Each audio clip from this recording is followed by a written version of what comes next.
Oh, you made it now, baby. You made it to 3T.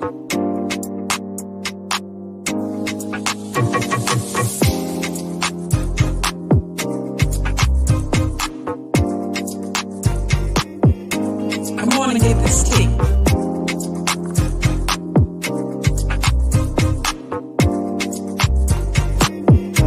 Come on and get this tea.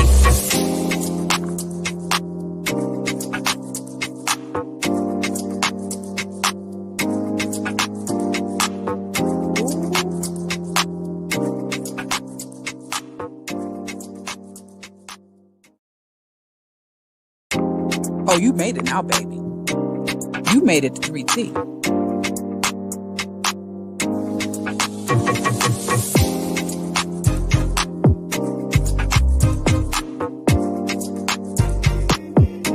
Come on and get this tea.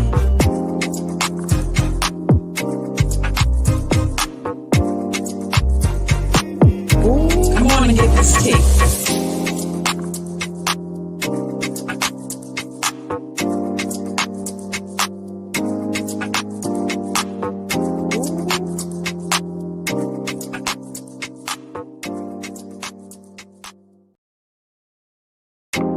Oh, you made it now, baby. You made it to 3T.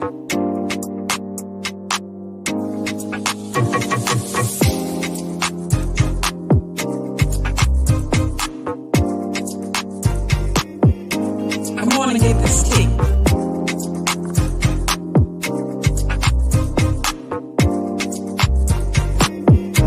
Come on and get this tea.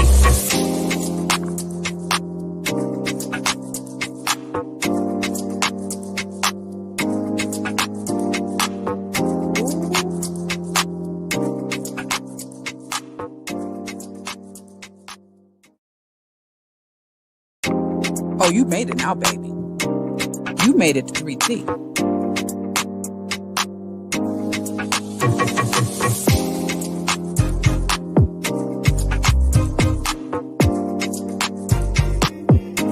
Come on and get this tea.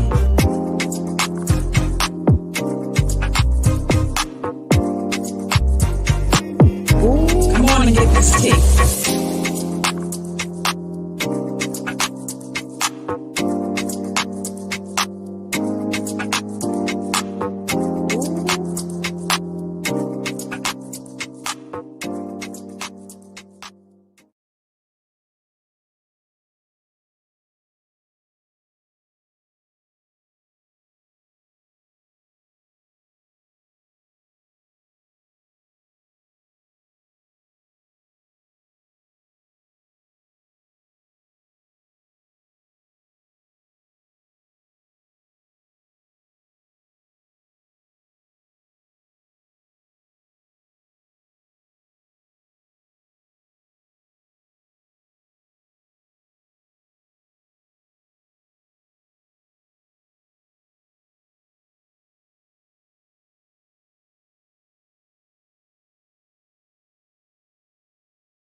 What about now? Are you getting sound? Now let me go and check my sound.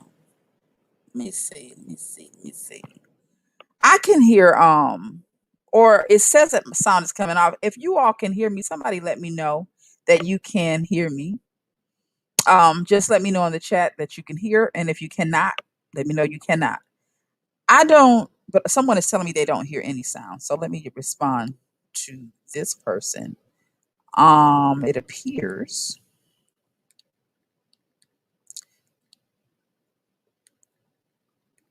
you all bear with me, but let me know. Let me know. Somebody let me know that you can hear.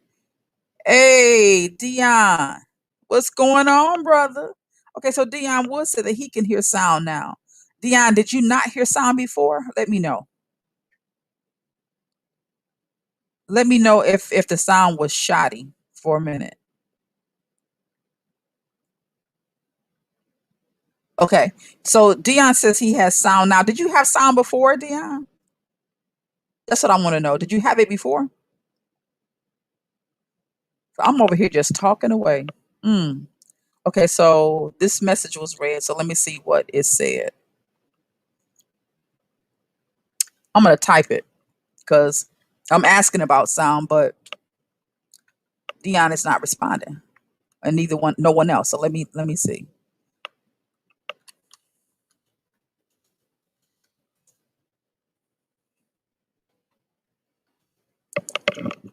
I might have to use another mic.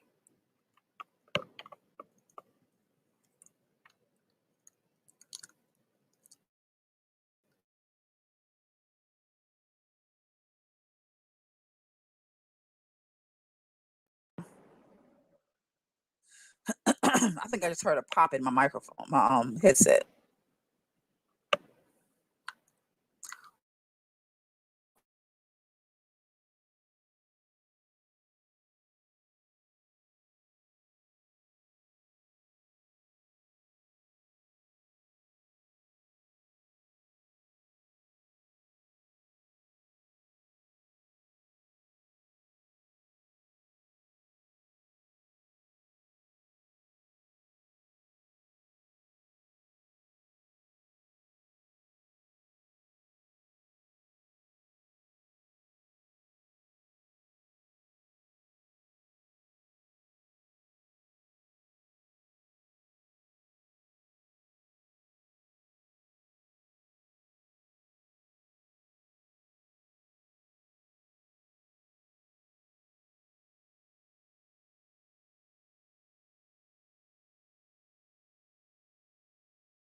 Can you hear me now?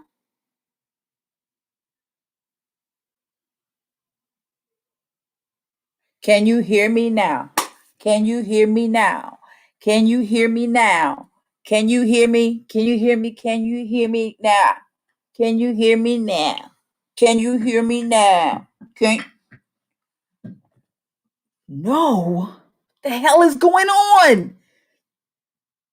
What the hell is going on? You can hear me now? Okay, tell me what I said. What did I say? Hello, hello, hello, hello, hello. What did I say, Deanna, if you heard me? Tell me what I said. Hello, hello, hello, hello, hello. Hello. You didn't hear me, did you?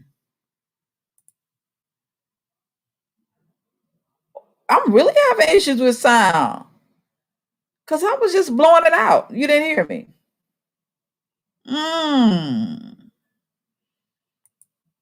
Hello.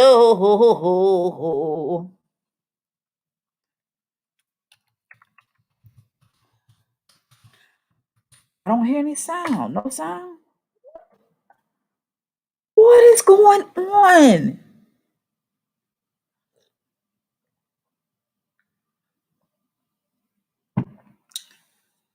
And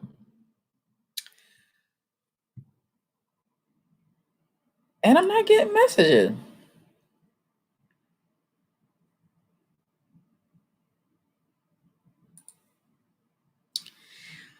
Okay, I'm watching from my TV. Okay, so can you hear me? So Dion says he's watching from his TV, but can you hear me? Let me know if you can hear me. Let me check what's going on Facebook. I don't know if can I see anything there?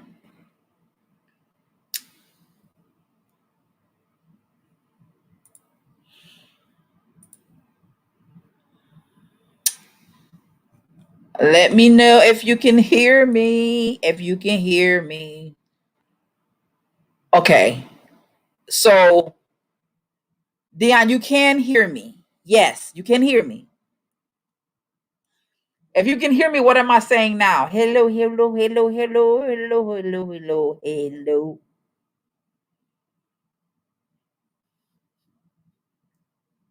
I ain't got no choice but to act silly because I'm trying to figure it out. Oh, but what did I say? If you heard me, what did I say? What did I say under my breath or behind my hand?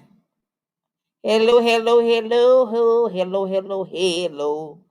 All right.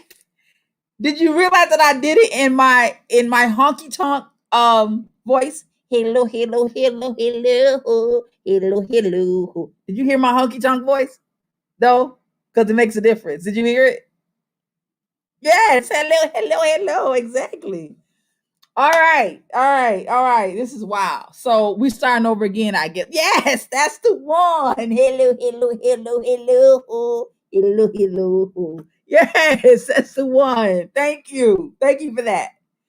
All right, you all do me a favor and like the stream if you have not, and if you are on YouTube, then make sure that you like, share, comment, and subscribe if you have not done that already. I would appreciate it. So let me just start back over, because apparently you all didn't hear much of what I said. I was saying that tonight is a mashup topic night, which means that we talk about whatever topics you want to talk about. So if you all have been thinking about something you might want to kind of shoot across, you want to talk to a panel about it with I know. Yeah, I said you silly. I know. If there is someone that you'd like to talk, something that you want to talk about, just kind of chat about, let's talk about it. All right. That is what mashup topic night is about. I haven't done mashup topic for a long time, but it's always fun when we do. So there is one thing that I wanted to kind of touch on, and that is the whole Chauvin case, right? The whole the 3 counts, all counts, sitting that jail, all counts. I do want to talk a little bit about that. So I'd love to hear what you think about that. I love for you all to talk, to share with me what you felt like, what you were getting, what you were feeling the moment you heard that mother so and so got charged on all counts. All counts. All right? All counts. I would love to hear what that's about. And I see Dion saying that he's got a topic. Awesome. So this is how we're gonna do topics, Dion. If you would like to be invited on the panel and you take the stream out, you come on in, we'll pull you on. If you just want to throw the topic out for somebody else to talk about or for us to deal with overall, then you can put it in the chat. It's up to you. So I'm open to either way. Either way, I'm open to that. You can type in this login and come on in on screen with me, or put it in the chat and we'll discuss it that way. So I was saying, and anybody who wants to get on this show, the Chauvin conversation, you're welcome to do that as well. But this is what I was thinking about that. All week I was saying earlier, if you all missed it, that I did not feel like we were going to get, I just couldn't feel like we were going to get a guilty verdict. Not because we didn't deserve a guilty verdict, of course, but I liken it unto being in a relationship that is consistently disappointing, right? At 50 plus, I can say I've had some experiences, right? And I know that there have been some relationships that I have experienced where, you're so consistently and so regularly disappointed that you can't even get yourself up for anything good. You can't even can't prepare you can't even build up enough courage for good news. And that's how I felt leading up to the day of the verdict. I was thinking I couldn't get with it. I couldn't prepare for anything other than a disappointment, which is sad because what I was thinking is how many Black people, how many people in our community are so disappointed that they're hopeless? Because that's really what it comes down to. What it boils down to is being so disappointed and being disappointed so often that you are without hope.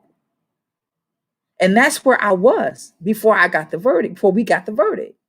So when I heard that the man was actually going to be charged on every damn thing that he should have been charged on, I still couldn't even celebrate. I couldn't really. I just kept looking at the television, and I look at my husband for a minute. And I say, "Wow, wow, ooh, because I just really couldn't.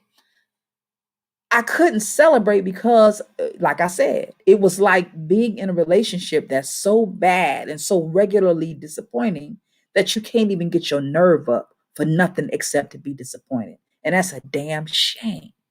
That's where we are in our community.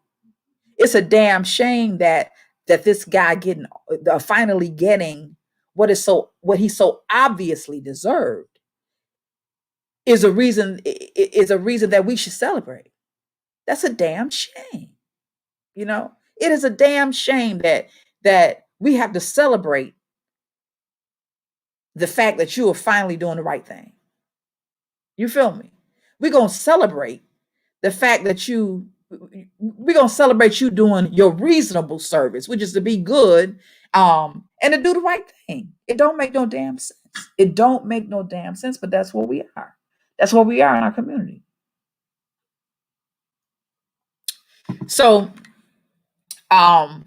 please tell me what you think about that. I would love to hear your thoughts on that. What did you think about that verdict?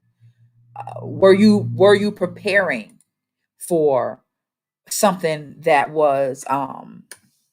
would be able to celebrate, or were you preparing for the worst? Were you buckling down? Where it's almost like people do when they know a storm is coming. Did you start preparing for a storm, or did you prepare for a party? I'm just wondering, where were you?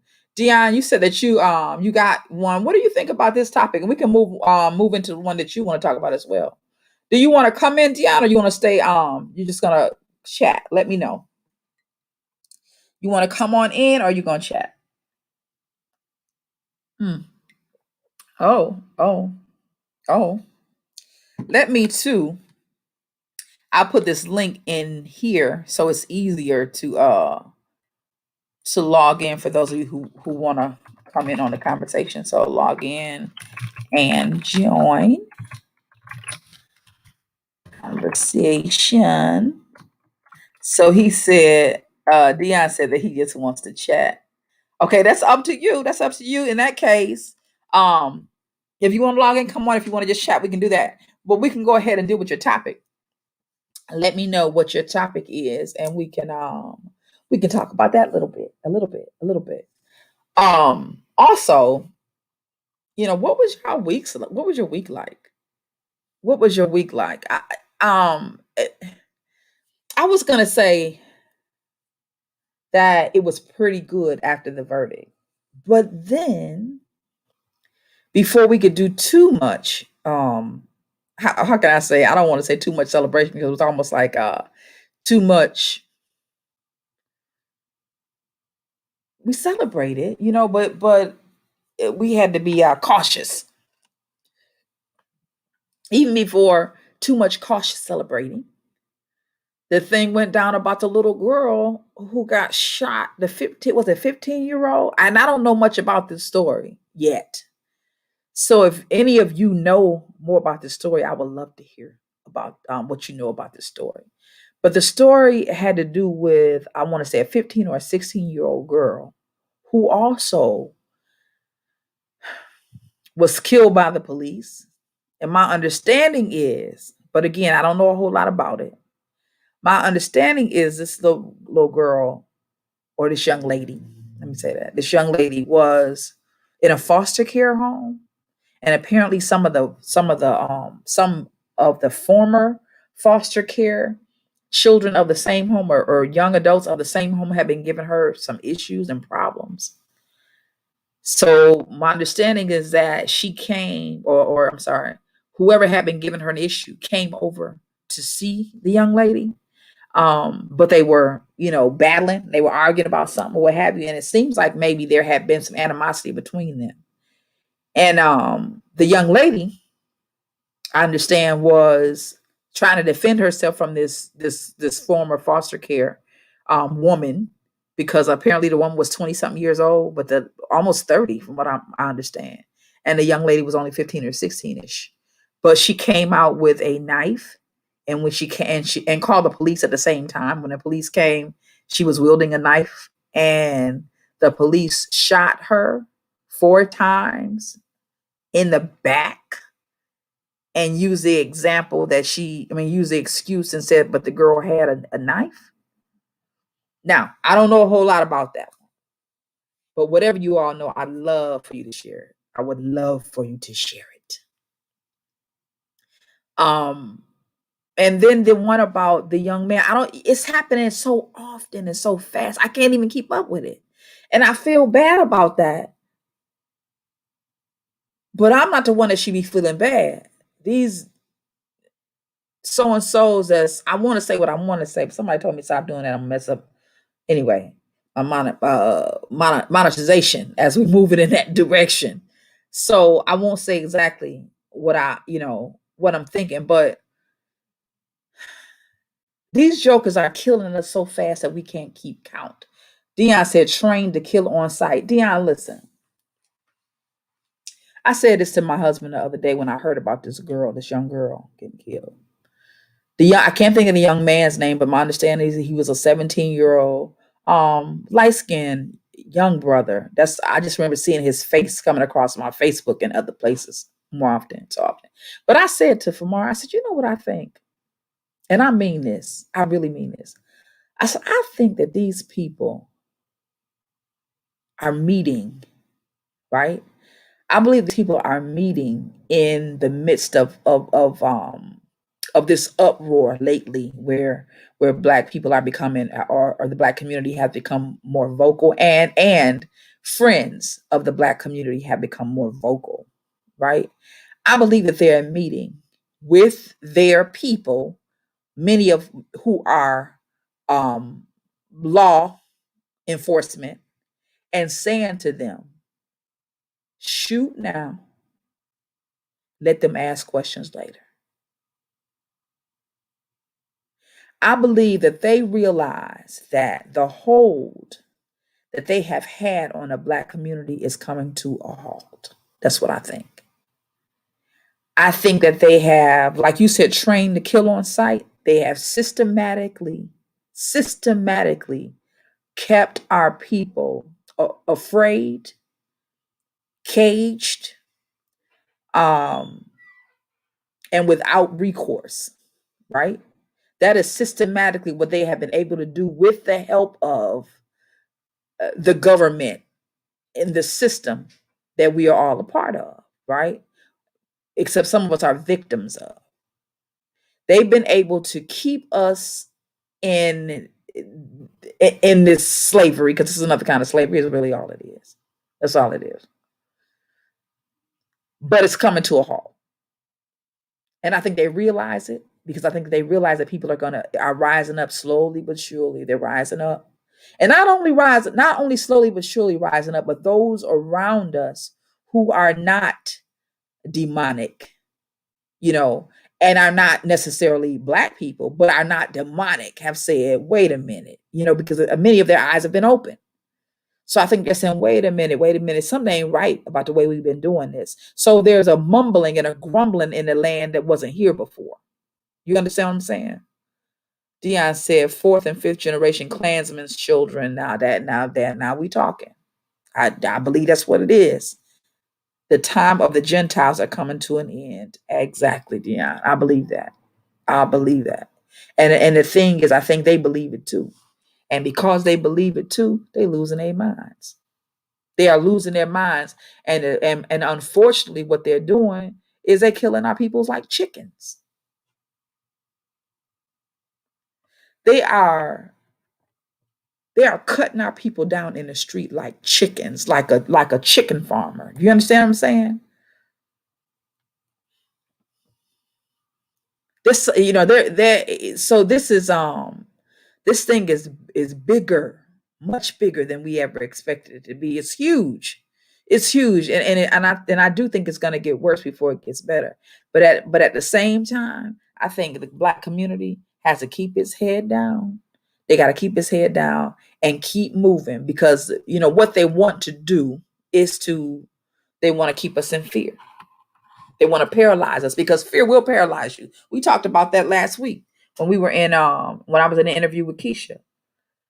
Fear will paralyze you. It'll stop you in your tracks and make you stop moving. And that's what their ultimate attempt is. Their ultimate attempt is to make us so afraid that we cannot move.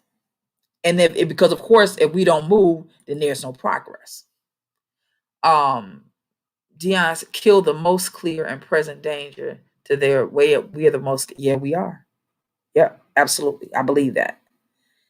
Most clear and present danger to their lives, to their way of life. Absolutely. Absolutely, because they have strived. No, I'm sorry, they have thrived, not strive. We striving. We've been striving. Why they thriving? That's what, Dion. That's what I want to talk about. We talked a little bit about this over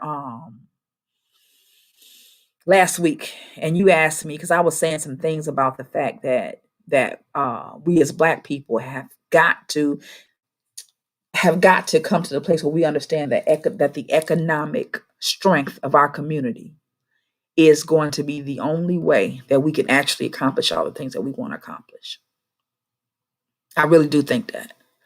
I think that, not think, it's fact. It's a fact that Black people in this country, and in some others too, mind you, yeah, okay.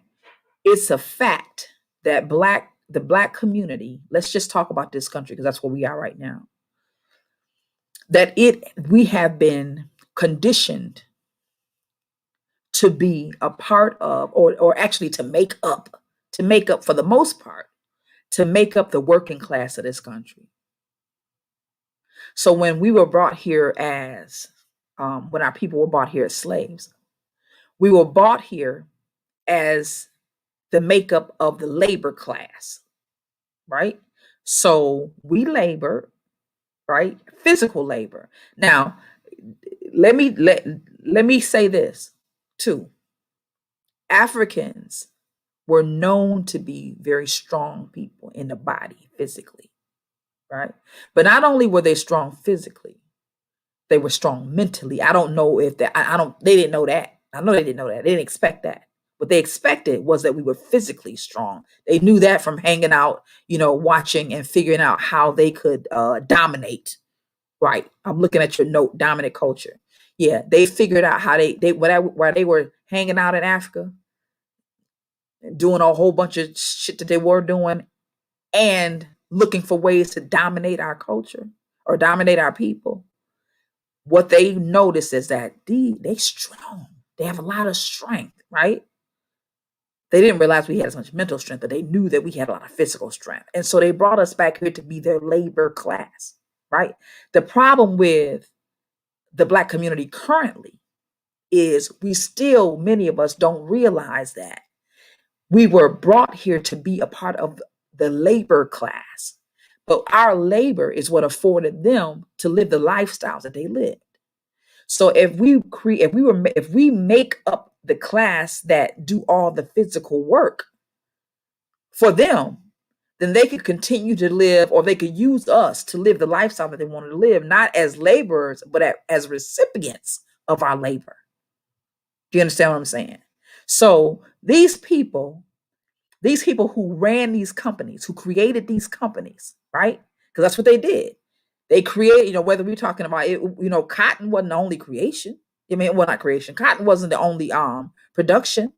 Uh, Tobacco wasn't the only production, right? We were brought to this country at a time where this country was growing, right? Was becoming, right? So it had to have what it needed to survive. And those things were whatever you could produce and then export, which still exists today. It's all the same thing, right?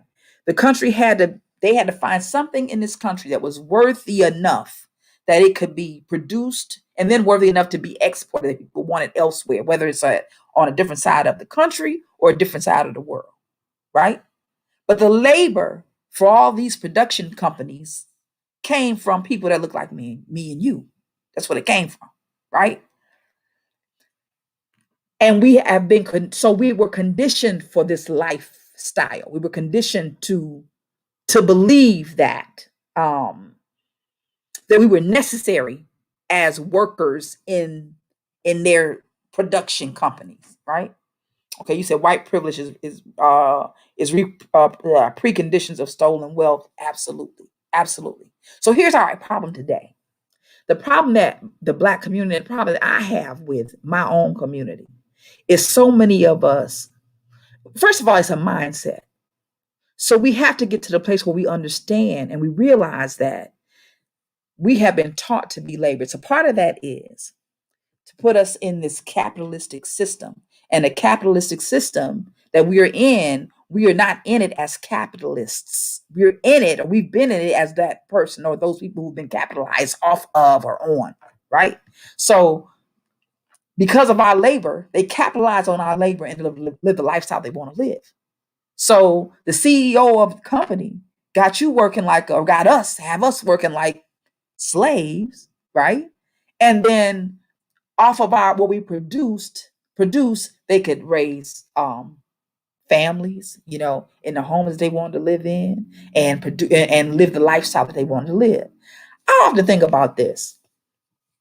I know my family came here from, like many other people in the Midwest. My family came here from Mississippi because of the industrial trade, right? Because they could come here from Mississippi and Louisiana and places like that and make more money than they ever dreamed of in the South at the time, right? So they came up to the West, and the Ford company and the big three enticed them with the very things that we have been told we must have, or we brought into this idea of the plant jobs. Exactly. We were bought into this American dream. What American dream really consists of, a family, a job, a house, or a job or career. Let me say that. A house, a white picket fence, and a dog named Pete. That's kind of what we were, sold, that bill of goods that we were sold. And in order to get those things, a nice house, family, maybe 2 or 3 children, a white picket fence and a dog named Pete, and a car. Gotta have a car, especially in the Midwest. Gotta have a car. And you gotta have a nice car, right? If you were to get those things, you had to have a job to get them.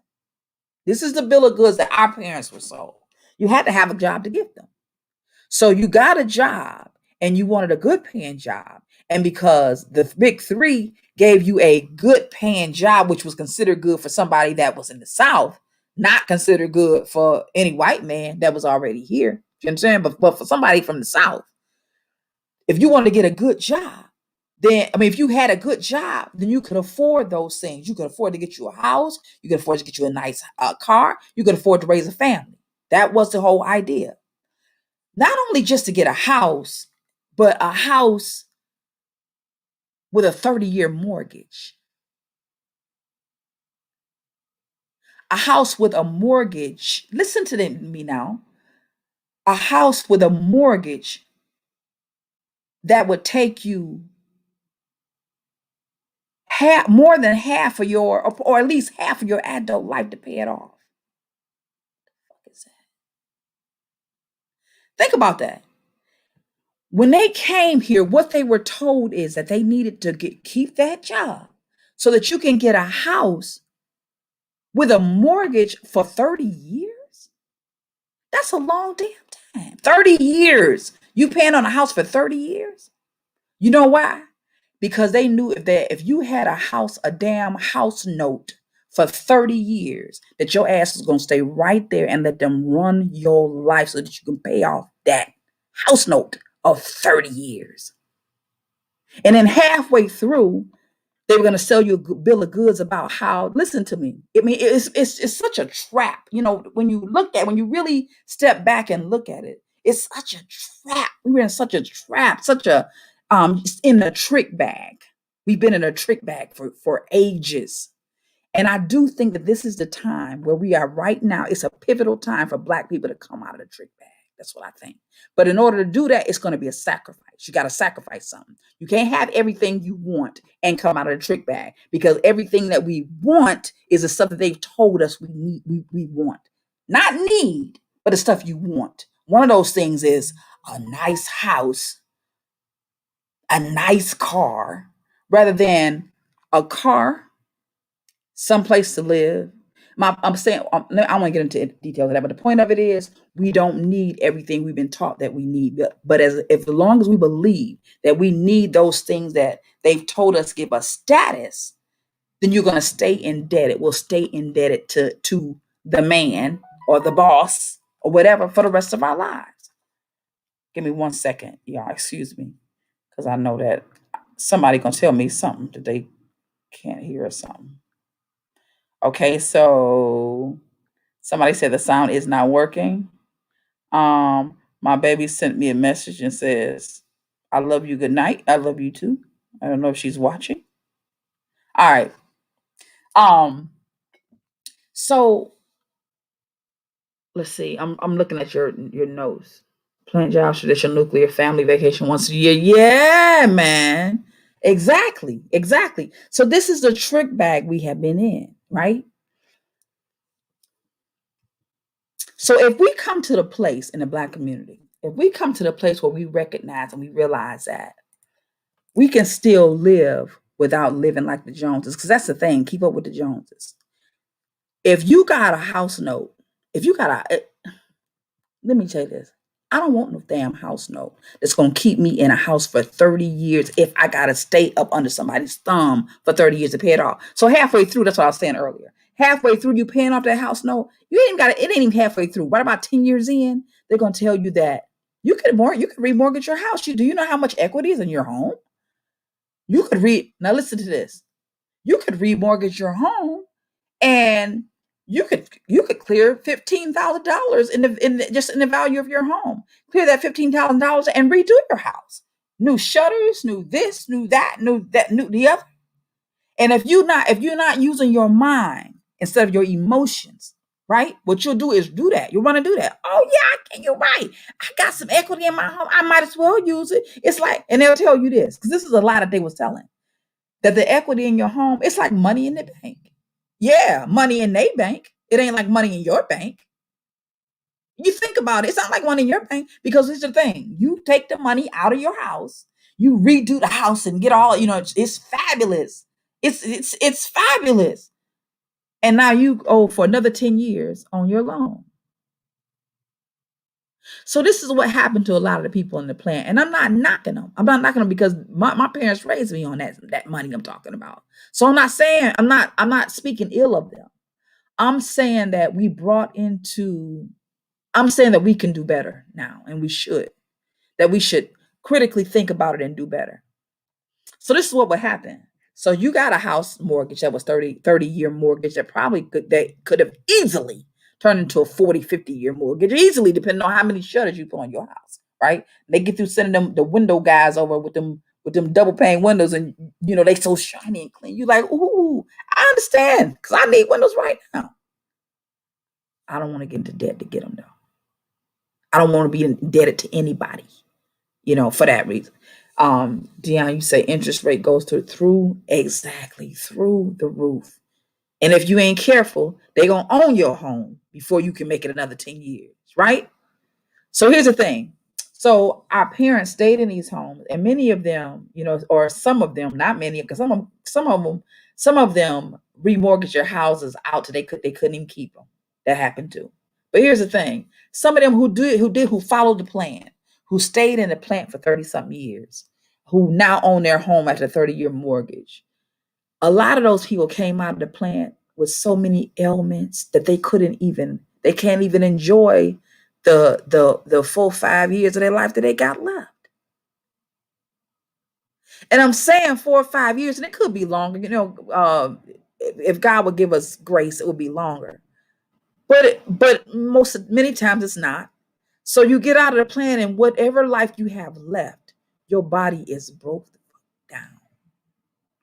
broke down so bad that you can't even appreciate the time that you have. You can't really enjoy the time you have because your legs aching and carpal tunnel is bothering you, and all kind of stuff, all arthritis is unbelievable. Or the what they call the bursars or something on the bottom of their feet because they've been standing on their feet all of these hours and hours straight. Just horrible conditions. I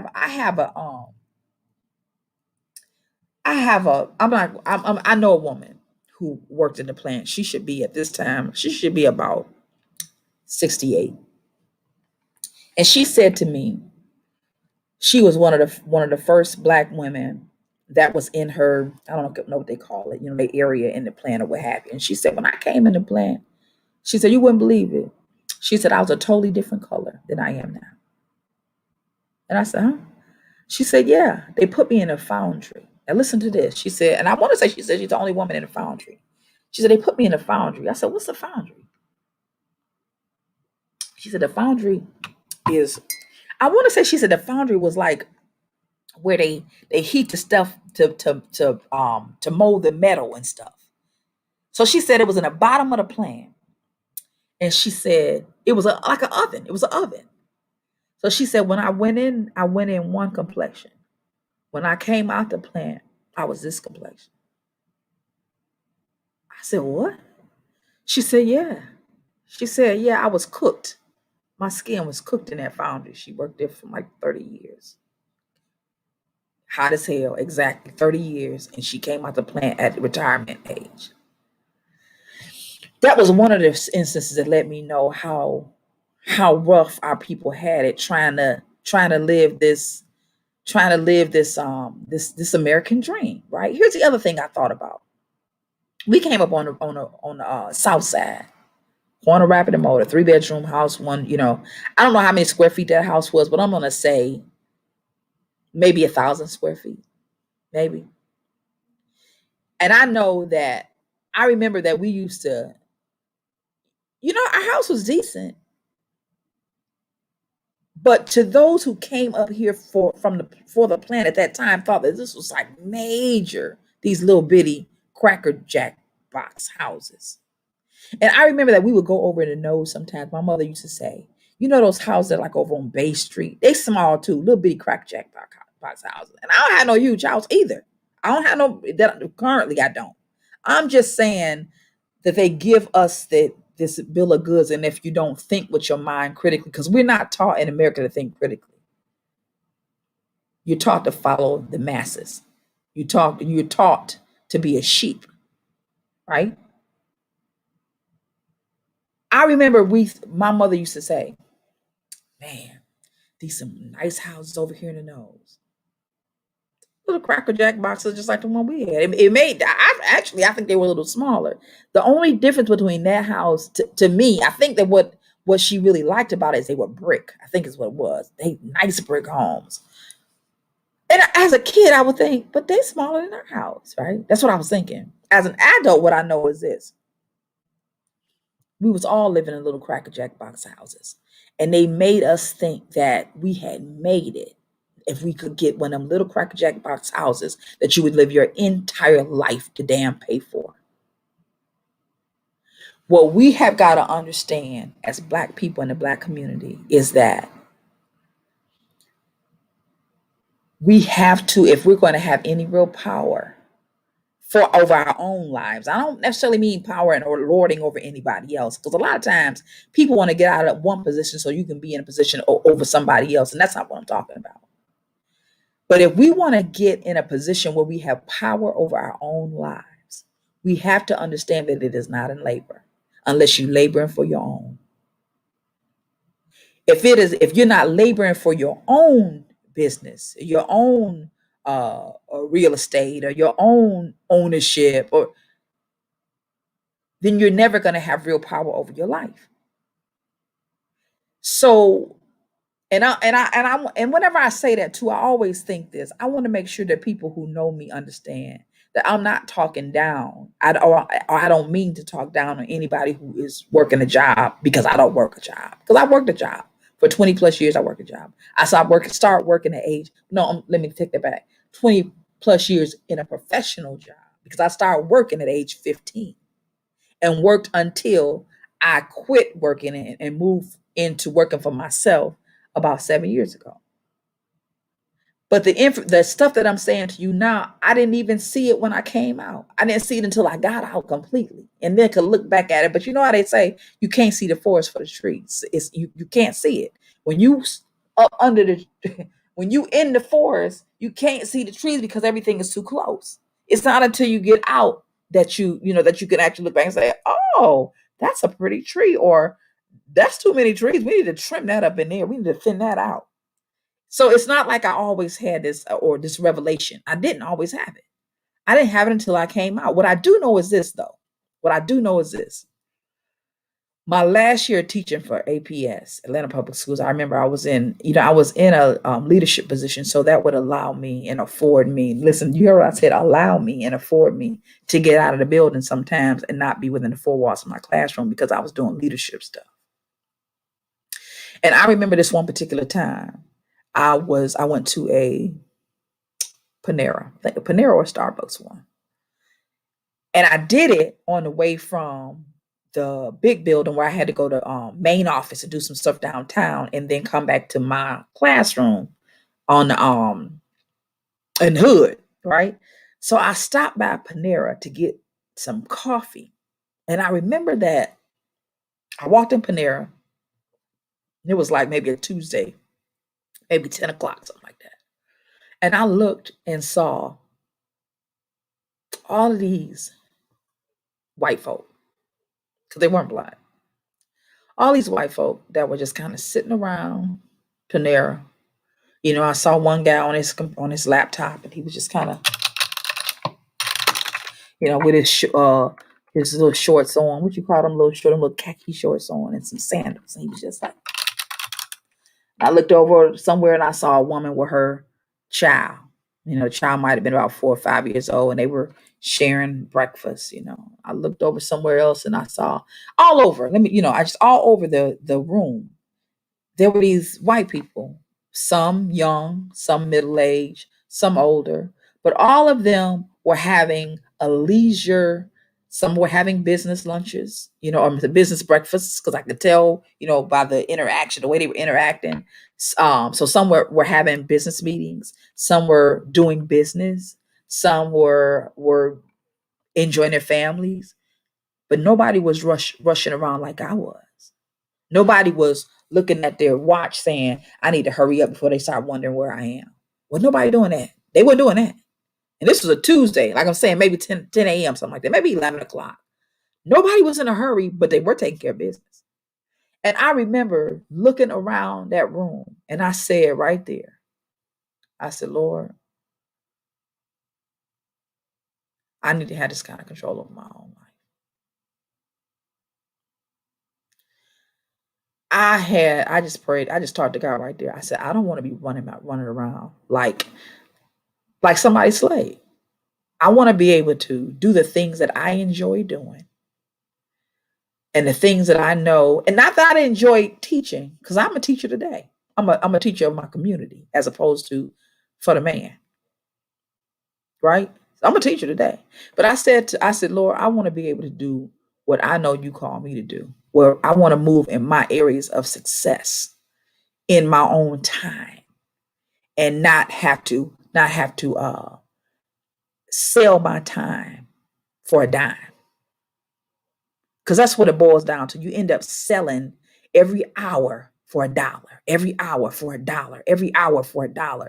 And if you don't have an hour to yourself, if they can help it, because as long as you putting in an hour, they can make more than $1. You might make $1, but they making a hell of a lot more than $1 for your hour. And I just wanted to have more control than that. I said, I got to have more control of my life than that. I have to have more control. And I began to pray about that thing. And I watched and walked as the Lord walked me out of that classroom. That was my last year in that classroom. I had no intention of leaving. So this is my testimony. I had no intention of leaving. All I knew is that there was more for me. And I felt like I had did the time that I needed to do in the classroom, in the rat race. Exactly, Dion. I had paid my dues. I paid my dues.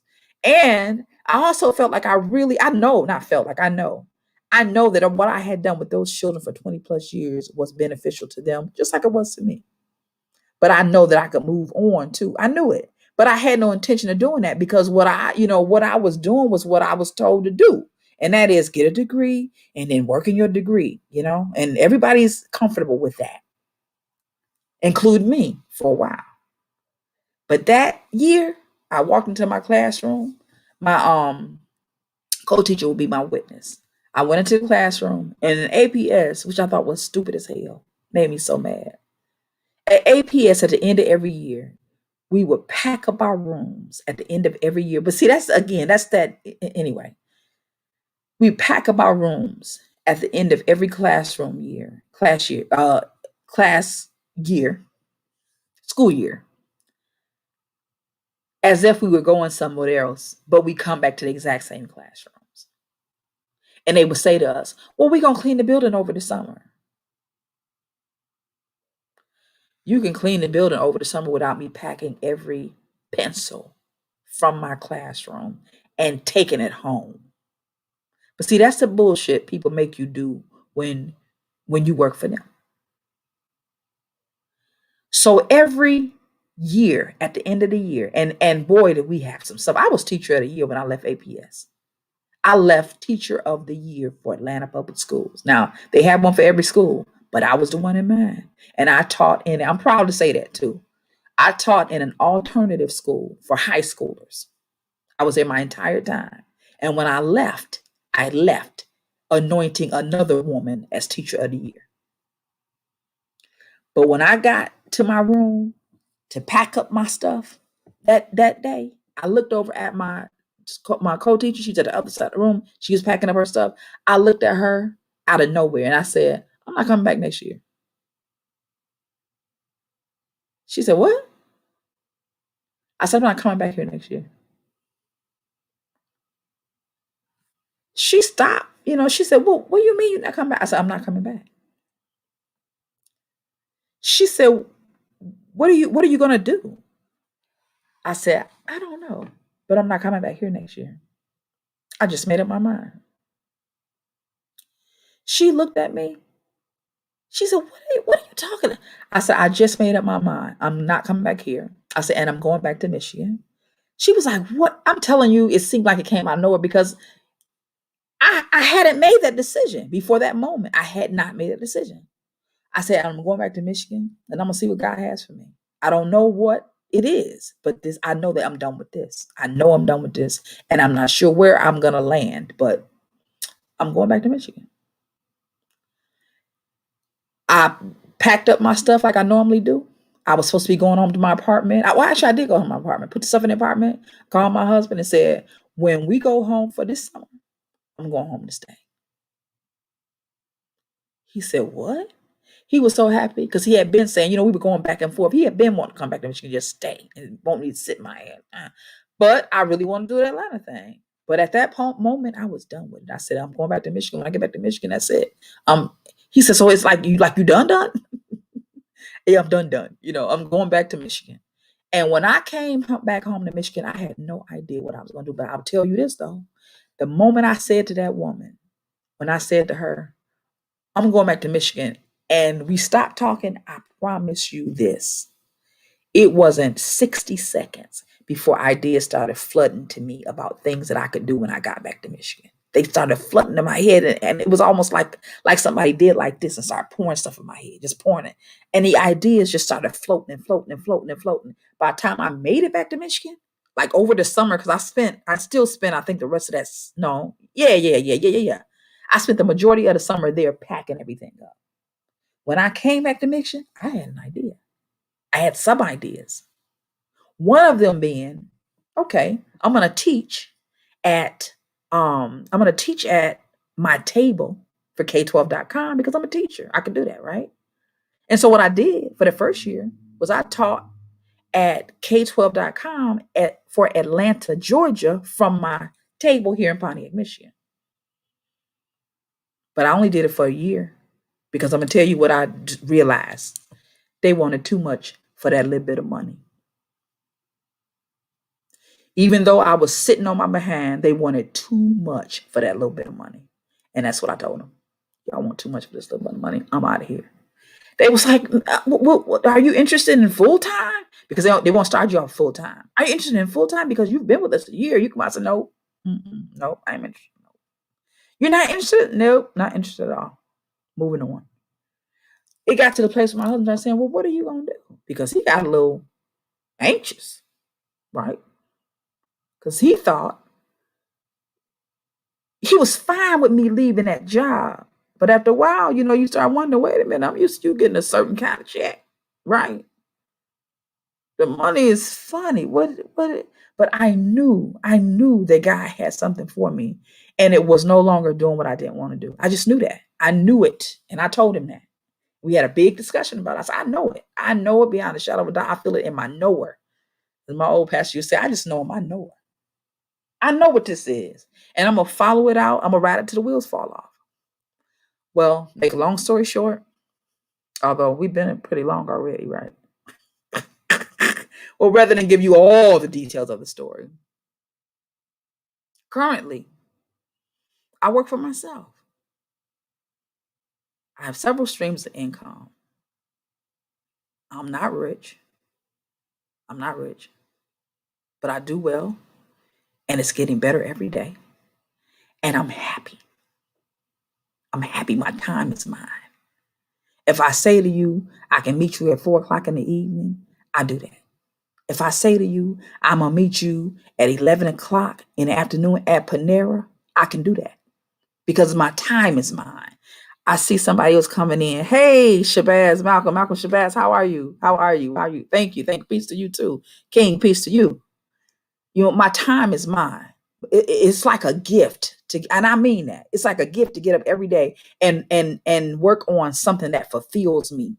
That gives me, Dion said, peace. Absolutely. I got peace. And direction. That's the other thing too. Freedom ain't free, right? Some people want to be free, but they don't want to do the work. And they don't want to not know what's next. That don't bother me because the Lord hasn't steered me wrong yet. So it don't bother me. It don't bother me. When I get up in the morning, typically I already got something. When I wake up, trust me, I got something to do. But it is wonderful to wake up and start somewhere and the Lord give you another idea and you can go with it because you don't owe nothing to nobody. Do you understand what I'm saying?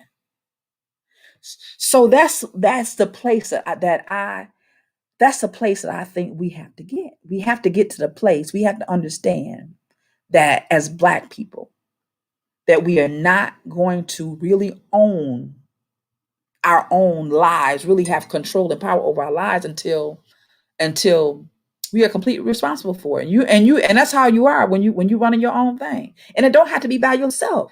You could have a partner. You could partner with somebody and you all do something together or a group of people and work together.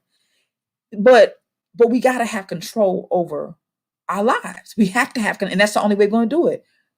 Business, real estate, and ownership. That's the only way we're going to do it. Business, real estate, and ownership. Excuse me. That's the only way we're going to do it. Dion says, and you have peace, that when good gets you out of mess is peace. When God gets you out of mess is peace. That's right. That's absolutely right. So this is a good place to take a break because we haven't break. I just been chatting and talking and talking. So listen, thank you all for those of you who are here. Now I'm going to ask you to share the feed. I see one like.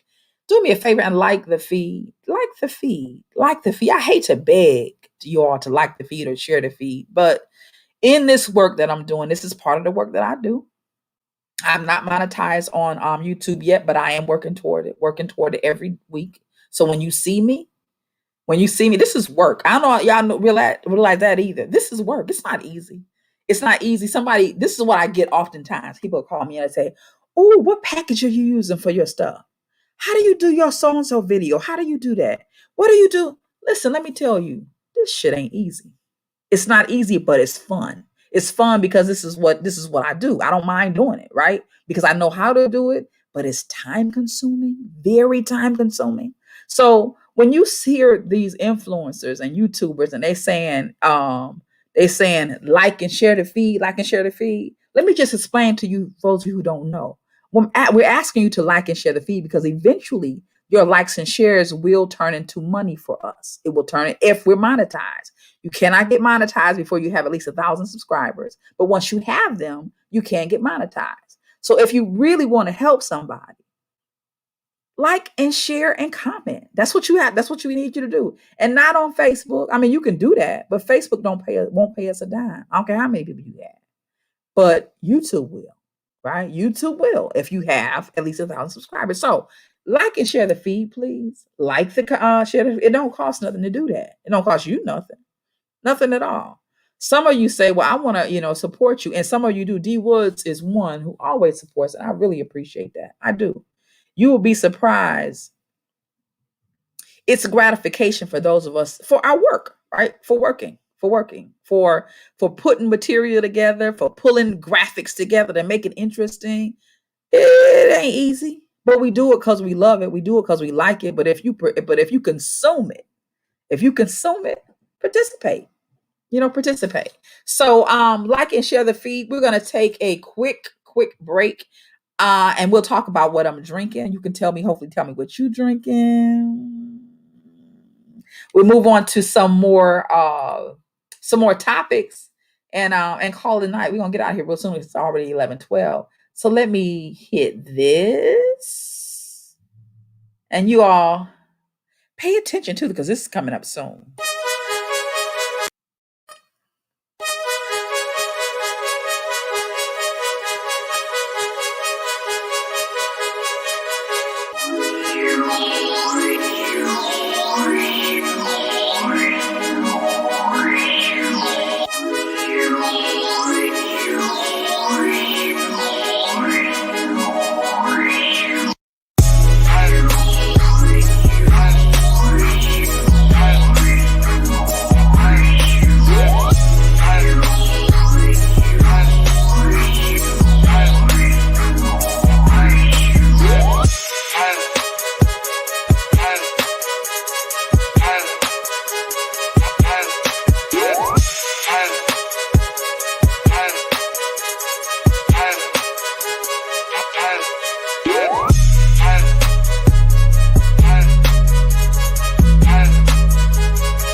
Advertisement was sponsored by the Pontiac Regional Chamber.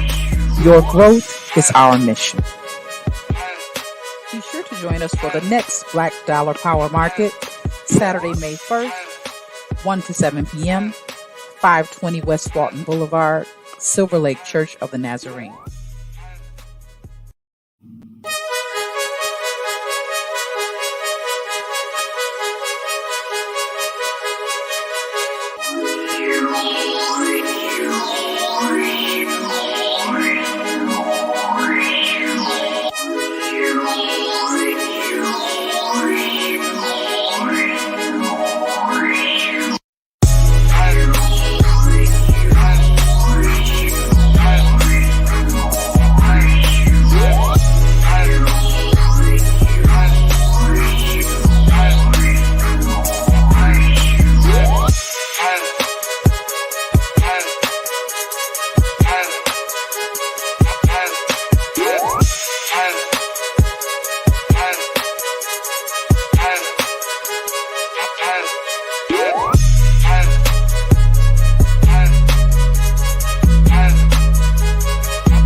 was sponsored by the Pontiac Regional Chamber.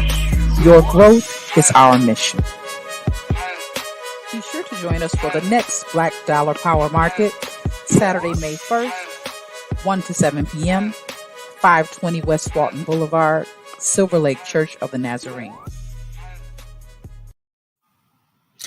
So welcome back. I'm not sure how many of you have been able to participate in the Black Dollar Power Market, but I am very, very proud of that event. That is another event that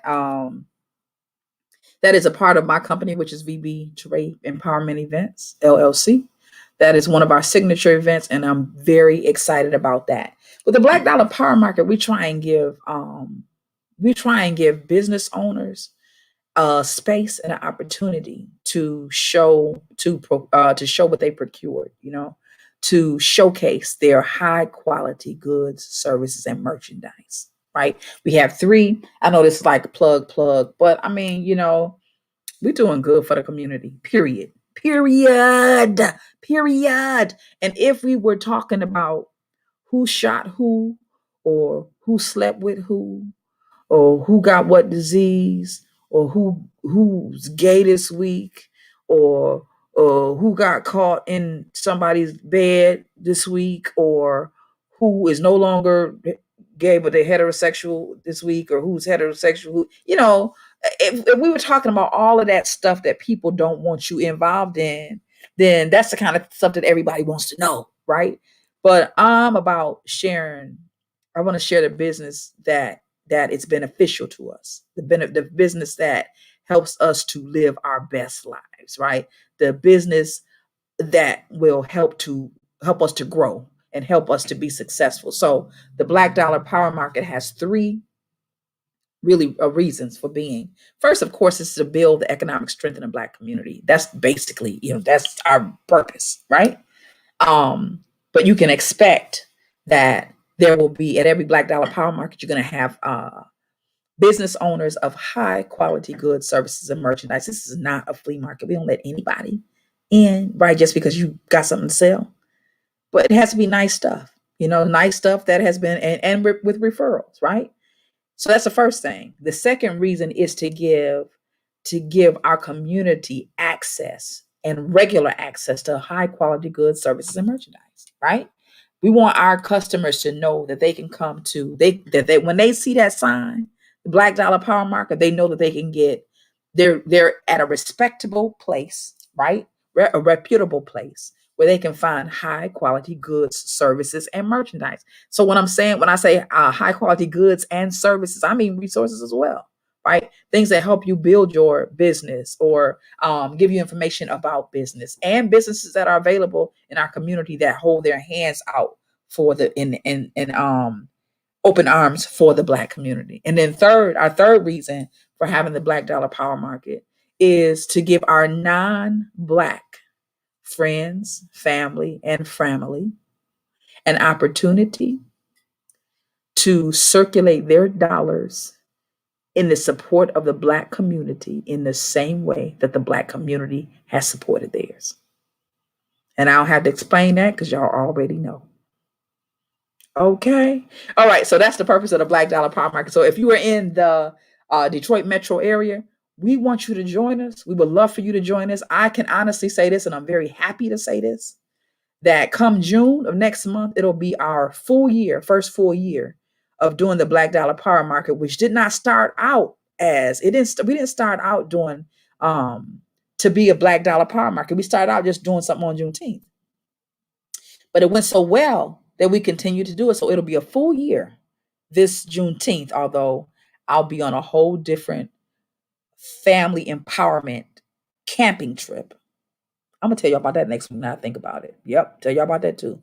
I'll be on a family empowerment and camping trip for the 3rd year in a row on Juneteenth weekend. So we won't be here for that. But the Black Dollar Power Market will take place the weekend before. So June 12th, I think it is, Saturday, June 12th, we'll have our year celebration for the Black Dollar Power Market. So come on out and participate. Come see us. Come and I can say this is what I was gonna say earlier. I can honestly say that I have not had a single vendor at any of the events, not one vendor to say to me, that they didn't do at least do good, right? Because I always go and do an assessment at every event with every vendor, because we want to make sure that we don't over. This is something that happens a lot. See, we don't know. We got to learn in the Black community how to take care of each other, right? We we've gotten so used of combating each other and competing against each other that we don't take care of each other. I remember one time my husband's friend said to me one time, we were, he whenever he calls, he'll say, "Hey, let me talk to Mama Vicky," and we'll have a discussion. But I remember when we got off the phone, and I'm sure this is what he typically says, but I heard it when he said it. When we got off the phone, he said, "Okay." He said, "Well, I love you, and I love Famara." He's Nigerian. So, "I love you, and I love Famara. I love the kids." And then he said, "So I will talk to you soon." He said, "And you two take care of each other. Take care of each other."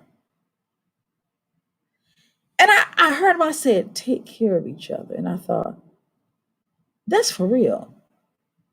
That's for real. When you're in a relationship with somebody,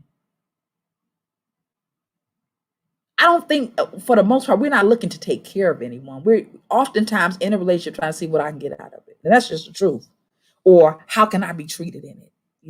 I want to be treated a certain kind of way. And you looking for this man to treat you a certain kind of way. Or a man is like, "Yeah, I'm expecting such and such and such." You looking for her to do a certain kind of thing, you know? But oftentimes we don't go into relationships thinking, how can I take care of you? And if you really, really love somebody, it's not only about what is going to be good for you. It's about how I can take care of you. Man, that stuck with me when he said it. I said, "Wow." I see. Okay, I'm gonna do that. We'll do that. We'll do that.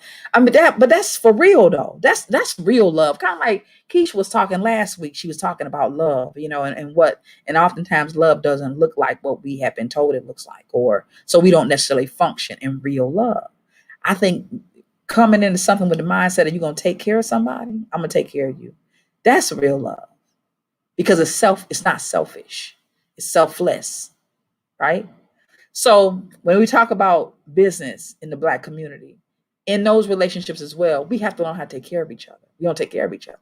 Everybody out trying to get what they can get for themselves.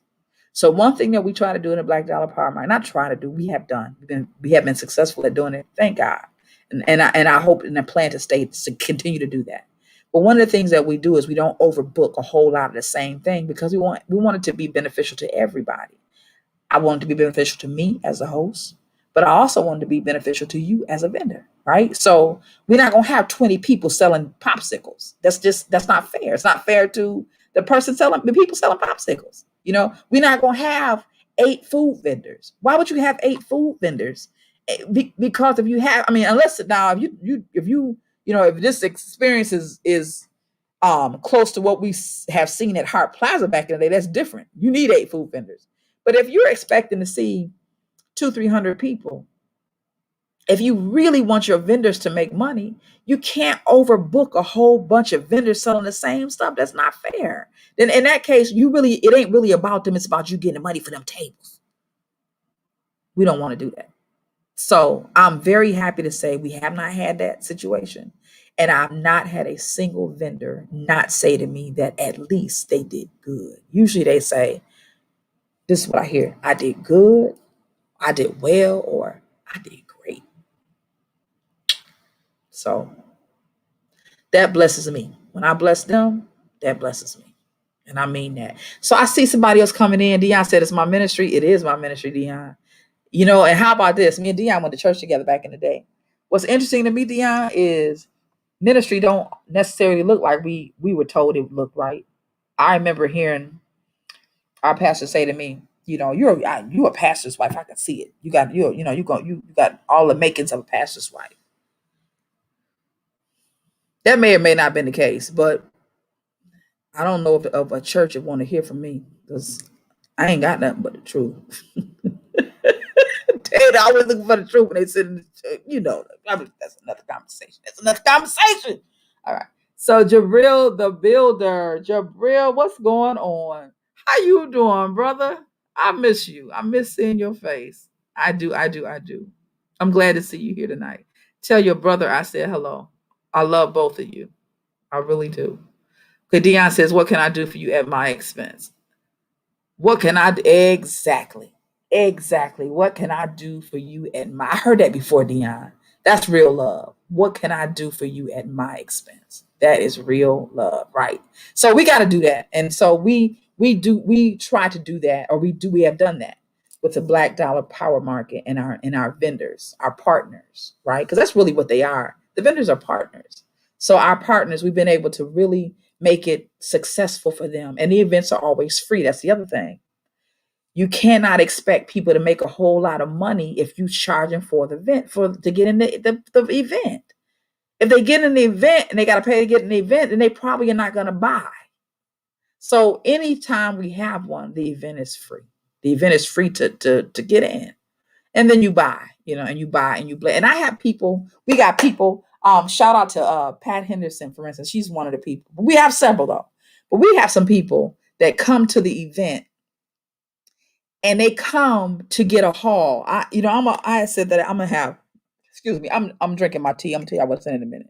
But I said that I was gonna have some of our patrons to do a haul video. You all ever seen them videos on YouTube where they say, like say for instance, they did a Fashion Nova haul. So they ordered a whole bunch of stuff from Fashion Nova. And then they show you what they order. And sometimes they may put it on that you see it, kind of dance around and model it for you, or just kind of, if it's makeup, they might put on a little bit on, but they'll demonstrate with their haul the stuff that they purchased. So we have some patrons that come to the Black Dollar Power Market and they come in and just do a haul. They go from table to table to support, right? With the purpose of circulating their dollar in the Black community. And that's really what it's all about. It's about putting that money in somebody's pocket who has nurtured you. You nurture them, you scratch my back, I scratch yours, we all grow. That's really what it's about. So we got patrons that come and do a haul. So I decided that for our first year anniversary, which will be in June, I am going to get bags. I'm gonna get, like those shopping bags. So we're gonna get some Black Dollar Power bags because they need them. When they come in there and go from table to table to table to table, they need bags. They need bags. So I'm gonna get some of them shopping bags with our logo on it. And so that's just gonna be neat. I probably shouldn't say that already because I was trying to make it but anyway, that's what we're gonna do. So that's that. I'm excited about the Black Dollar Power Market. All right, moving right along. I am drinking tonight. We do tea for wellness. I'm working on, you'll see it next time. I'm gonna be ready for next time. I have a whole little thing where you see the image of the graphic of the tea, and then you hear it's tea time, beep, beep, beep, beep, beep, and we talk about tea. But I didn't pull it up, and it might be 10 minutes for me to find it. So let me just tell you the purpose of tea time with 3T topics, tantrums, and tea. Not only to pour a little, to pour a little tea. When I say that, I'm talking about a little bit of gossip. We sometimes do a little bit of gossip. I do mean a little because I don't have the stomach for too much of it. But the second piece is tea for wellness, right? Because in the pandemic in which we are currently living and surviving, because that's what we're doing, we need as much as we can to boost our immune systems. And believe it or not, herbal teas will boost your immune system. I said, I'm drinking a wine called Barefoot, a red wine. Well, hey, red wine is good for your heart too. So, all jokes aside, that's a good one for your heart. But we need to, it has, I think is it riboflavin? I want to pull it up. I think it's called riboflavins, I think. Let me see. But it is,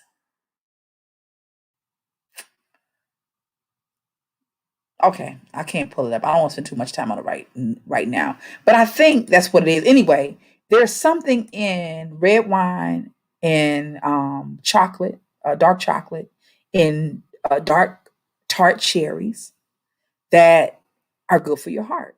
Also, dark cherry juice, which I sometimes put in my tea. Dark cherry juice is also very good for arthritis. It's very good for, listen to this. Any women listening?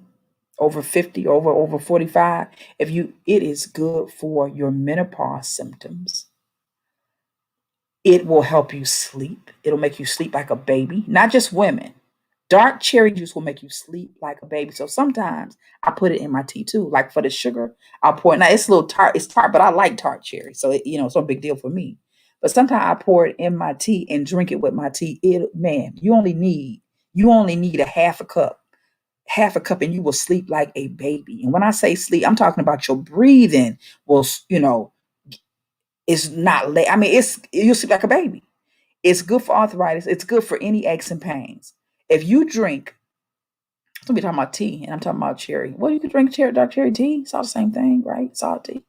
You could, if you drink like a half a cup every day, every night before you go to bed, you will sleep like a baby. And I promise you, it won't take 2 or 3. If you have any kind of achiness in your body, it won't take 2 or 3 days, and you'll start saying, "Wow, I feel good." I promise you that.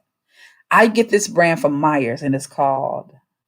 I buy it by the case. In fact, I got a case in my car right now, but I cannot remember the name. So let me pull it up because I do want to share that with you, because that is what tea time is about. That's what it's about, the benefits of finding herbal teas and so on and so forth. So the brand that I drink is called Morin's. Wait a minute. I still can't find it, but I think I'm going to be able to find it like this. It's called Montmorency. It's King Orchard's Montmorency Tart Cherry Juice. That's the name of it. King Orchard Montmorency Tart Cherry Juice. That will, I'm telling you.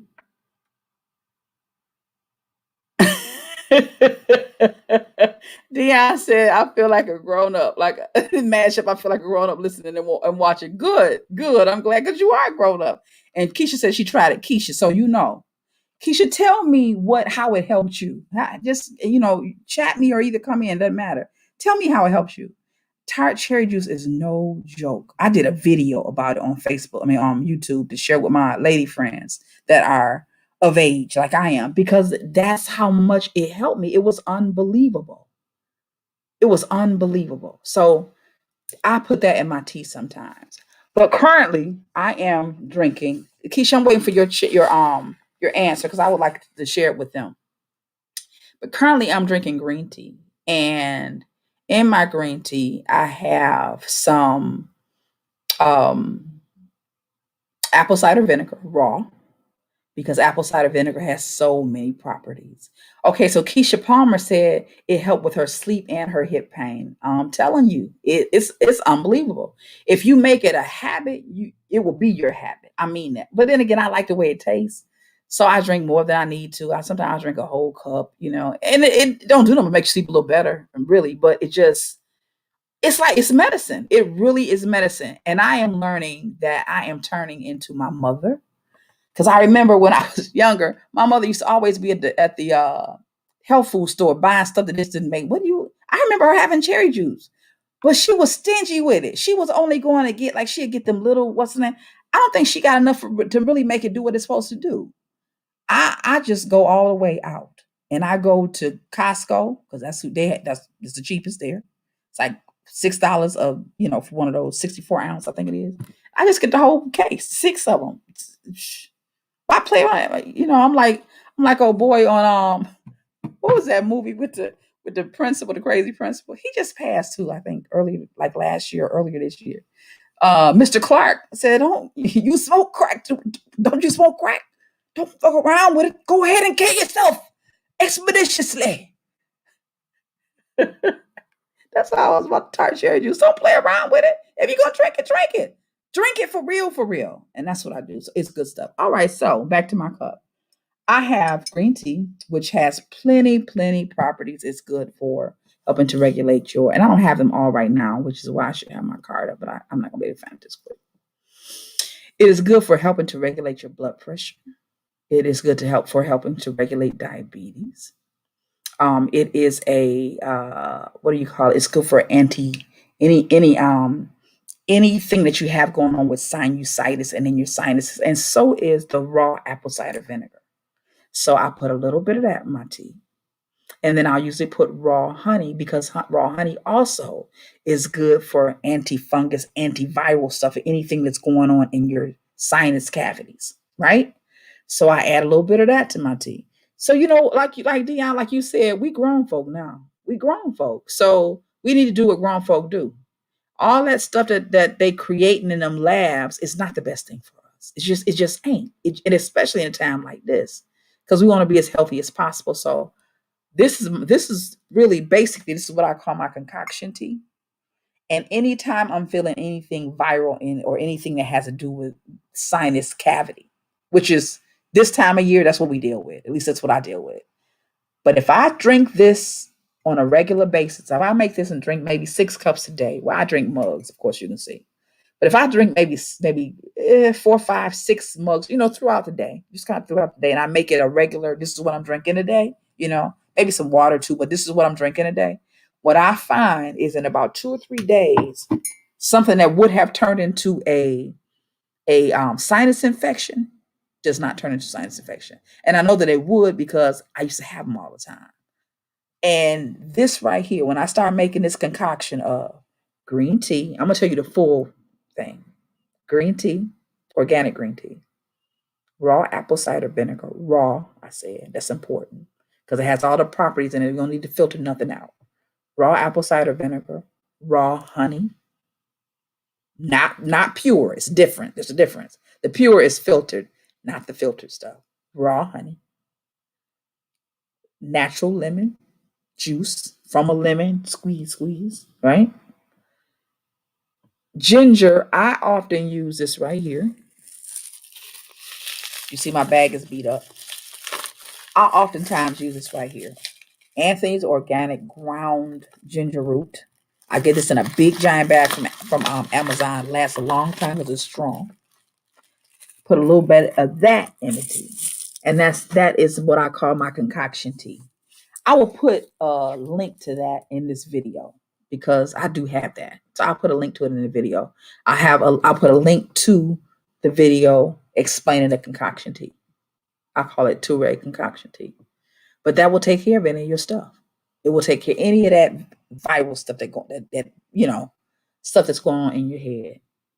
You got to be committed to it though. You can't, and then be grown. Don't be on the time. Don't be drinking time. Oh, this don't taste right. You is grown. Your ass is grown. Drink it. Drink it.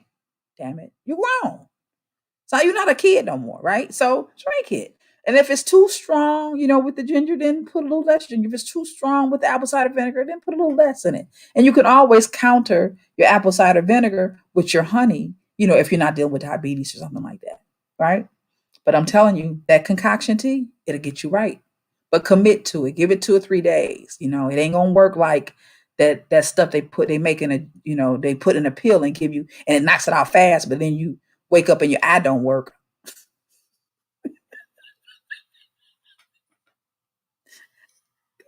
That's what happened with these medications. Y'all know that's what happened. They tell you they're gonna fix one thing, they give you something and be like, okay, this is going to take care of all your sinus cavities. This is going to take care of everything.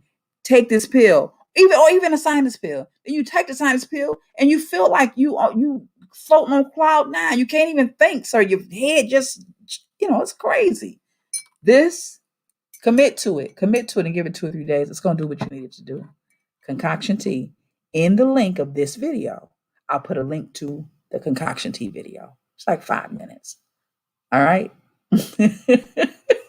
Yeah, I know I don't have good sense. You all do me a favor and share the feed. Like and share the video. I see 1 like at the top of the screen right now. Like and share the video. Like and share the video. You will be doing me a favor. Let God bless you for blessing me. Because he might do that. Not might. He gonna do that. Let him bless you for blessing me. I'm trying to get 1,000 subscribers still. Help me get 1,000 subscribers. Share the video with somebody who can benefit from it. And then share it with them and act like they can benefit even if you don't think they can. All right. Any more topics tonight? Oh, I didn't put the last thing. I didn't show you the last thing I put in my tea. Because tonight, I don't necessarily need to be sober. So, Crown Royal. It's a little bit of that in there too. And I think I put a little more. This one is what you call it? This is the vanilla. But y'all know what I've been trying to find, and maybe y'all can tell me where to find it. Let me get back over to the comments so I can see. Dion said, "You know I got you, fam." You always do. I appreciate that, Dion. Dion, let me. I'm gonna say it again because I think that you should. When people do, people bless you. You should let them know. You should let folk know.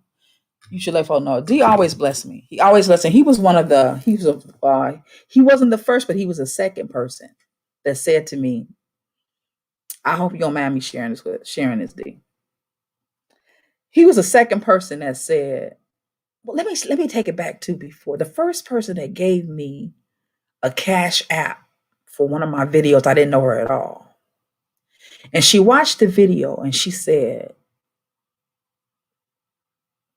I got to send you something. And she sent me a cash app. And I said, well, thank you. I said, I appreciate that. And she said to me, she said, I felt led to send you that. She said, I felt led to send it to you because I just feel like this is going to be bigger than what you're doing right now. She said, and I think that this is just the beginning. I'm the beginning of, I just opened the door. And I said, I think you did. She said, I did. I know. I just opened the door. And I thanked her, again. And I want to say the next day, and that was the first cash app I ever received for 3T. And I want to say the next day or like 2 or 3 days later, then Dion was the second. And and he's been blessing 3T. So I appreciate that, Dion. I do because it gives me it's for me, it's a reminder that I am using the gifts that God has given me and in a way that are beneficial to people, right? In a way that helps me bless other people. It's not, and not just me. So I appreciate that. I do. I really do. I appreciate you. Love you. I really do. All right, so I'm using this Crown Royal Vanilla, but this is what I want. I wish y'all anybody tell me where it is. I heard that there was a Crown Royal Peach, and I cannot find it anywhere. I know there's Apple, I've had it, but I've never had that Crown Royal Peach. I got a girlfriend that put it in her peach cobbler.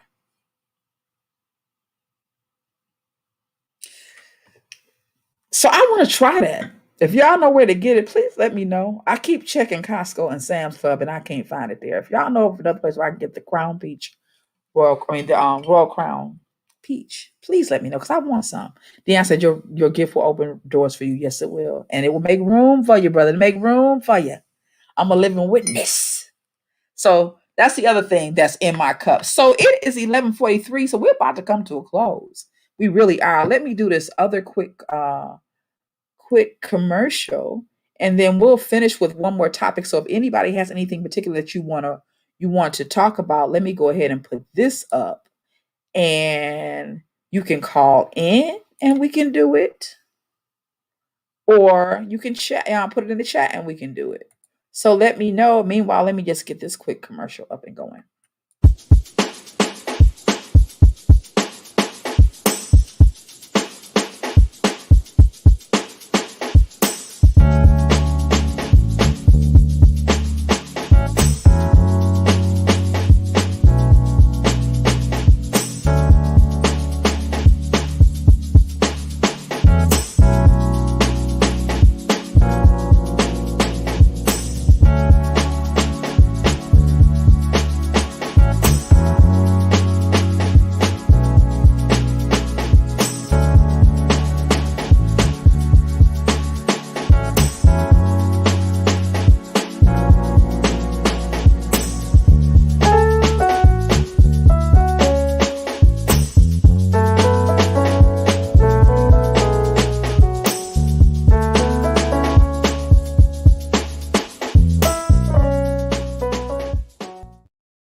Alrighty. So there we are, or here we are.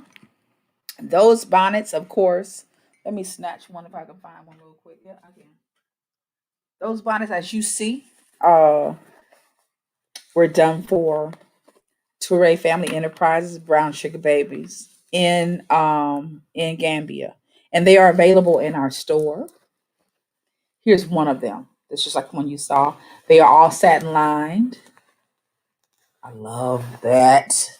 And just comfortable, right? I never used a bonnet before we had these made. They are comfortable, and we have them available in the store. For those of you who are in the Metro Detroit area, we are VBTouray Family Enterprises. We are at 2415 Elizabeth Lake Road. We're open 7 days a week from pretty much from 11 to 6 p.m. if you're interested in getting one of these African print bonnets that were made specifically, purposefully, or specifically for particularly like we wanted them and for us at VBTouray Family Enterprises or Brown Sugar Babies. So holla at me if you want to do that. You can also call me because I have a website also, which is brownsugarbabies.com, www.brownsugarbabies.com. That reminds me, these earrings that y'all see, I know I'm showing out, but I'm in business. Shit. This is what I do. I am in business. Are these cute or what? You know what tripped me out about using a computer screen? The fact that it's the opposite side. You think you over here, but you really, it's crazy. What? You can't. Okay, anyway. These earrings, for instance, these are also made for brown sugar babies, particularly from an artisan in Chicago. And I have an order for a jewelry order coming in this coming week. Look, oh no, that's the wrong side because you can't really see it because it's like the same color in my hand. So let me move it this way. Is that better? No. You know how they do when they be doing them paparazzi, but this ain't paparazzi though. Can't get these for $5. So, that ain't it either. I mean, nothing against paparazzi. I like paparazzi, but you can't get these for $5 because these were. Is it good? See what I mean? I don't even know which way to go. Anyway, these earrings are earrings. Look at that. That's the best way. See right there. Earrings like this made from the artisan, or rings like this made from our artisan, are coming in next week for our pre-Mother's Day sale. So I also have, let's see, Dion said, do you have a catalog so I can order something to support you in your business? Thank you, Dion. I don't have a catalog, but I do have a website. So I'm going to put a website here and you can order straight off the website. So I'm going to put it here for you. Brown Sugar Babies. www.brownsugarbabies.com. That is our website. So you can go straight to that and there's plenty there. Now, what is not there yet are the bonnets, but I'm going to put them up there probably tomorrow. But other stuff is there. Lots of jewelry there. Our Brown Sugar Baby Shea Souffle is there, and the other stuff that we do. Soggy Pant Paws, what's up with you? What's up? I've been missing you. How you doing? So we got time for one last topic. If someone would like to talk about something in particular, you can join me on screen. That's what that login is for, by going to that link, or you can just put it in the chat and we can talk about a little something. We talked about the Chauvin trial a little bit when we first started. And do I have a high girl? You keep asking about the high-low skirt. I don't have a high-low skirt, unfortunately. What I do have, it's not no. What I do have is gonna be too. It's gonna be too long for you anyway. I don't have a high-low skirt, but you know what? You've asked me about 3 times, and we haven't ordered any more high-low skirts. But wait a minute. Wait a minute. That might be wrong. That might be wrong. I got a shipment in about a week ago, and I think there's some high-low skirts in there. But before I say that for sure, let me go to the store tomorrow, and then I'll let you know for sure. But I think we did get, not many though, but I think we did get about 7 or 8 of them. So I will let you know for sure tomorrow. If not, I'm gonna call one other person who might have some that are here that are near enough for me to get it. Cause I love you, Soggy Paws. I love you. So I'll see what I can do about that. But tomorrow for sure, I'll check the store. If not, I'll call my one friend and see if I can get one from her. You see, I'm going to look at a long skirt and see if my seamstress cut it. Oh, Okay, that'll do too. But I'm still gonna check for you so that you don't have to pay no more money. Okay, so anything that you all like to talk about? We talked about Chauvin and the case, and then we just kind of I guess that was my tantrum. I tantrumed a little about the Black community and us becoming um having power over our own lives and getting into business and ownership in real estate in order to do that, right? In order to have some control over our own lives. Talked a little bit about the trick bag. I think that we have been put in that we have to um, consciously get out of in terms of being victims of this capitalistic system. You know, yeah. I'm sorry you've been MIA too, but I'm glad you're here today. I am. I am. I am. So, any other things? Any other things? Listen, if you did not check, if you didn't get a chance to check out last week's live, it was a great interview with Keisha Kirksey, the author of Broken for Battle. If y'all didn't see that, y'all need to see that because it was a really, really good and very powerful interview. I didn't put anything in my cup because I wanted to be completely sober for her interview, and I'm so glad I was. Powerful, powerful story of overcoming and a triumphant story. D said, "Hey fam, called D early morning, told him I was proud of him, invited." You ought to be shamed. You ought to be shamed, yeah. I know it did. I know I'm gonna hear about that. That's hilarious. You ought to be shamed.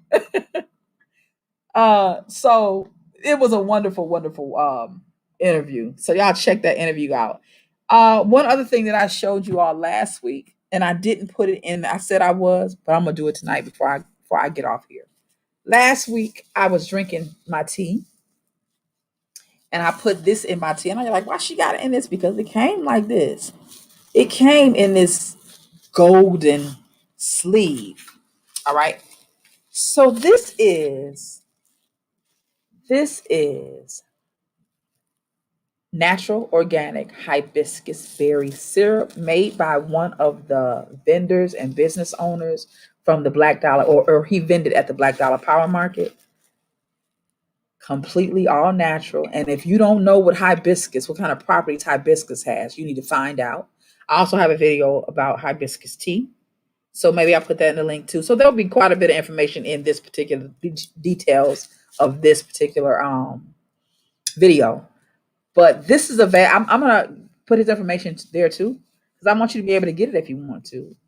He did a lot of business at the last Black Dollar Power Market, and hopefully we'll see him again next month. But this stuff is great. It's not super sweet. It's not super sweet, but it is sweet enough to give you a little something and give you the nutrients and the properties that come from dark berries and hibiscus. So this is it. It's cold too because I had it in the refrigerator. Awesome. All right. So if no one, and it doesn't like anyone has anything that you want to talk about in particular, again, do me a favor, share the feed, like, share, comment, and subscribe. One last quest for anyone who may, because it is getting close to 12 and we're gonna slow this puppy down and call it a night. But I want to thank every one of you for hanging out with me. I appreciate it. I appreciate you. Help us get to 1,000 subs. This one's for you. Help us get to 1,000 subs by subscribing if you've not done so on YouTube. Follow us and like us on Facebook. That's the Crown Royal talking Facebook. Follow us on Facebook, not Facebook. When I was little, I had a friend who couldn't say. We was real little. She couldn't say Vicky. She'd say Vicky. Vicky, can you come over, Vicky? Man, I dated a guy one time, Indian guy, when I was in college, who couldn't say V. he would say, whew, there's no, I guess, no V's in their language. He almost had it, but he kept saying wiki and not instead of Vicky, wiki. I didn't like that. Not that he could help it. He couldn't help it, but the sound was gratiating. I kept thinking, if you say wiki one more time, I promise you I'm going to leave you at this club. Find my own way home. Go home with somebody else. I'm talking too much.